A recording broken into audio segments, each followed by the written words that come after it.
Bonjour Elisabeth Noir. Bonjour Nicolas. Je le disais à l'instant, vous recevez ce matin le membre du gouvernement en charge de la fonction publique. Oui, notre invité du matin, c'est Vaïma Mouliava. Bonjour. Bonjour Madame Noir. Merci Bonjour à tous. d'accepter notre invitation au lendemain de la signature de ce protocole de fin de conflit avec l'intersyndicale de la fonction publique. On va revenir en détail sur cet accord, mais tout de suite, pourquoi est-ce que ce qui était impossible en février est devenu possible aujourd'hui? En fait, faut juste rappeler que ça fait depuis fin 2022 qu'on discute de tout ça avec les partenaires sociaux. Comme ce n'est pas une décision à prendre à la légère, beaucoup de consultations ont eu lieu avec les employeurs. Et peut-être rappeler que depuis 2022 à nos jours, là, il y a eu un GTPE qui s'est tenu où le président a proposé le 1% aux trois présidents des provinces. Rappelez aussi que la province sud, depuis le début, est pour l'augmentation, et pas de 1%, mais de 3,5%. Mais les autres employeurs connaissent des difficultés. C'est une décision à ne pas prendre à la légère. C'est pour ça qu'on a pris le temps de discuter, de regarder les contraintes budgétaires des uns et des autres. Et puis que finalement, on a proposé ce 1%. Qui, en fait, a toujours été proposé. 1% au 1er juillet. 1% au 1er juillet. Donc c'est le premier point de cet accord. Les fonctionnaires réclamaient une revalorisation de 3,5% du point d'indice et la mise en place d'un jour de carence, on y reviendra. Ils obtiennent donc 1% tout de suite, peut-être davantage à la fin de l'année, mais déjà 1%, ça va coûter cher quand même aux collectivités territoriales. Oui, c'est ce que je leur rappelais. C'est pas, je dis au syndicat, peut-être que certains salariés de la fonction publique vont estimer que c'est peu, mais au vu du contexte financier des collectivités, 1%, c'est un énorme effort pour les collectivités. Ça représente combien, 1%? Sur une année pleine, c'est 1 milliard. Et donc, pour cette année, 500 millions. Déjà, comment vont faire les collectivités publiques qui ont déjà, on le sait, des difficultés? On passe notre temps à dire qu'il y a de l'argent nulle part. Oui, mais à partir du moment où ça a été acté en GTPE avec l'ensemble des provinces, on estime que les provinces ont admis et vu leur trésorerie et que c'est possible de procéder à ces paiements-là, de 1%. Et l'augmentation à la fin de l'année semble également acquise, les 2,5% complémentaires. Non, c'est pas acquis. Hein. Le protocole le prévoit, c'est le quatrième point, c'est qu'on se revoit en fin d'année pour discuter de l'état de nos finances publiques. Rappelez juste que nous avons des réformes qui sont attendues au Congrès. Et puis aussi, le jour de carence qui avait été posé par les employeurs est positionné maintenant, comme l'a rappelé M. Coulson, avec un train de mesures, finalement, hein, où on va poser des sujets qui étaient tabous jusqu'à présent. Parce qu'il va y avoir des assises de la fonction publique, donc au mois d'octobre. Oui. À quoi vont-elles servir? De quoi est-ce que vous allez parler à cette occasion? Vous allez tout remettre à plat, vraiment? Oui, mais ça fait plus de 10 mois maintenant qu'on travaille sur un plan d'évolution de l'administration. Vous savez, c'est rattaché tout ça à l'annexe 6. Hein, et du coup, on a engagé un travail... du prêt auprès de l'AFD. Hein. Exactement. On a engagé un travail de réorganisation, de cartographie des missions, masse salariale, coût de structure en fonctionnement et en investissement, et puis les missions de chaque direction. Et ça, le travail s'étend aux établissements publics. Et puis, évidemment, la question de la rémunération a été prévue. Là, c'est l'occasion qui a été donnée, finalement, durant cet accord, hein, en discussion avec les partenaires sociaux, c'est de participer à ce travail, de poser des sujets qui étaient jusqu'ici tabous. Hein. On parle du jour de carence.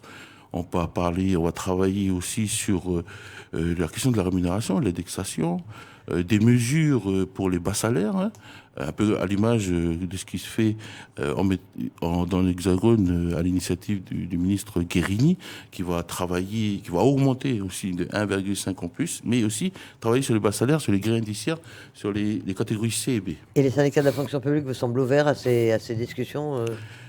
Oui, ils sont ouverts. Ils sont prêts à des évolutions vraiment qui bouleverseraient un peu le statut de la fonction publique? Oui, ils sont ouverts, ils sont ouverts. D'ailleurs, c'est pour ça qu'ils l'ont signé. Et rappelez quand même que les organisations syndicales sont au fait de l'état de nos finances publiques, puisqu'ils participent à tous nos travaux, mais aussi sont aussi partie prenante dans les conseils d'administration d'établissements qui sont dans le rouge.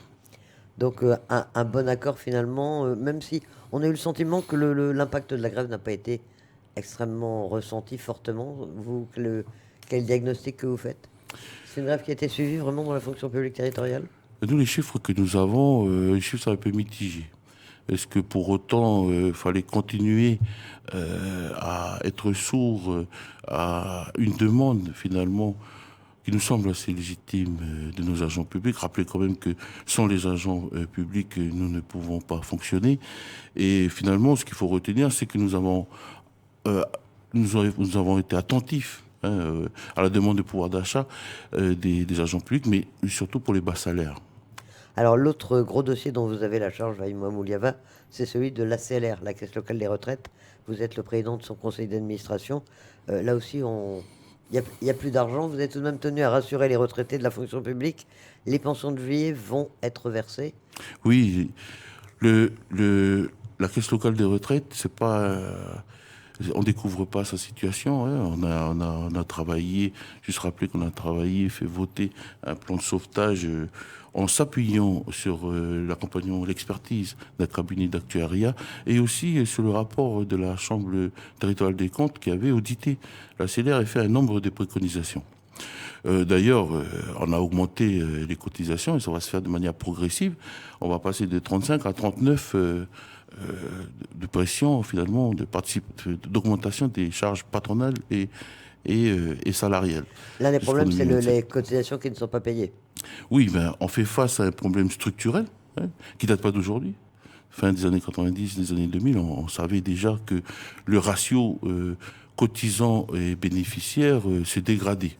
Aujourd'hui, il est de 1,70. En 2019, il était de quasiment 2. Vous voyez que c'est en diminution constante, mais ce n'est pas un problème uniquement calédonien. C'est un problème, j'allais dire global, mondial. C'est le vieillissement de la population, les progrès de la médecine.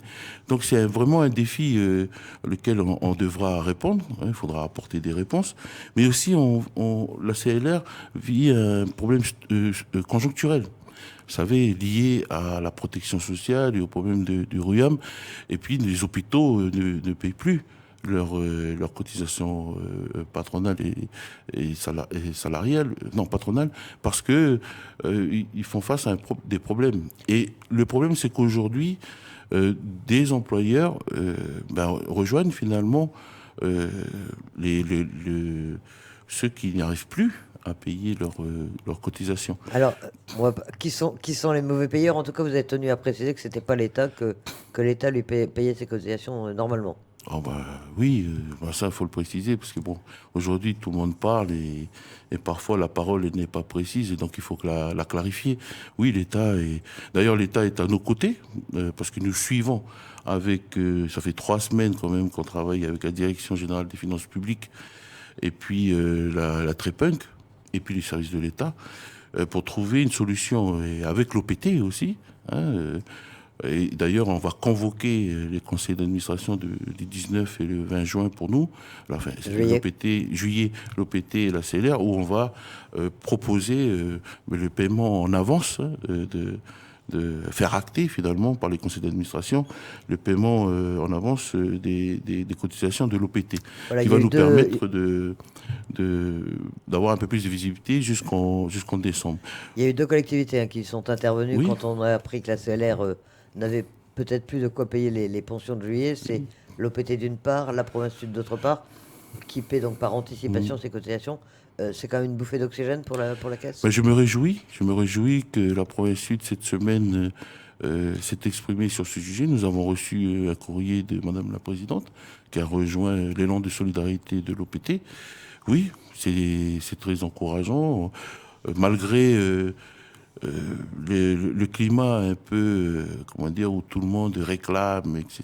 Et puis finalement parfois on se questionne sur la solidarité, la province sud et l'OPT, mais aussi le gouvernement et l'État vont aussi peut-être pas aller pour avancer leurs cotisations, mais ce qui est important, c'est de payer les cotisations un peu plus tôt, parce que les recettes sont en tension, parce que les employeurs ont entre le 20 et le 13 du mois d'après pour verser. Le problème, c'est que nous, on verse le 20 pour que nos retraités les perçoivent le 25.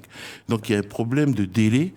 Et le vice-rectorat s'engage, la Nouvelle-Calédonie aussi, et certains autres employeurs à payer un peu plus en avance pour que la trésorerie qui nous manque, nous pouvons la résorber et puis verser les retraites en temps et en heure. Donc les pensions de juillet ont été versées ou vont être versées, elles Oui. ont été déjà.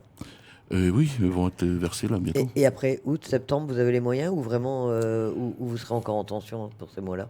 Non, là, avec le plan de trésorerie et le groupe de travail avec la direction générale des finances publiques, nous allons arriver en décembre. Et puis, le fait que la province Sud aussi s'inscrit dans cet élan de solidarité à l'endroit de nos retraités, ça va aussi nous repousser. Ceci dit, c'est encore un peu, c'est des pansements. La réalité, c'est que nous avons, je l'ai rappelé, un problème structurel, un défi à relever vis-à-vis des progrès de la médecine et du vieillissement de la population, mais aussi un problème conjoncturel lié, vous le savez, au problème de la protection sociale et puis du RUAM. Moi, j'invite les élus du Congrès à accélérer le travail de la commission spéciale sur le RUAM, à trouver un consensus assez rapidement, parce que ça va régler le problème de manière un peu plus pérenne. Mais Et on puis, attend sur les pistes, voilà, sur le moyen ou le long terme, est-ce que des pistes comme l'allongement du départ à la retraite, de l'âge du départ à la retraite est envisageable pour la fonction publique? oui, mais nous travaillons là-dessus. Nous travaillons avec le cabinet d'actuariat. Le directeur général des finances publiques, M. Litvan, on a la chance que c'est un expert dans sa vie avant d'arriver ici sur les sujets de la protection sociale. Donc on travaille avec lui. On travaille aussi avec le cabinet d'actuariat. On va certainement, et je l'annonce, on va certainement prendre des mesures de rigueur. Et je crois que là, on va encore devoir prendre des mesures impopulaires. Mais c'est nécessaire pour la solidarité, pour nos retraités. En concertation, en solidarité avec les syndicats de la fonction publique ou Ah, toujours, pas du tout? toujours. Et ils sont toujours. prêts à faire ces efforts? Oui, toujours. Waïma Mouliava, membre du gouvernement en charge notamment de la fonction publique. Merci d'accepter notre invitation. Merci à vous.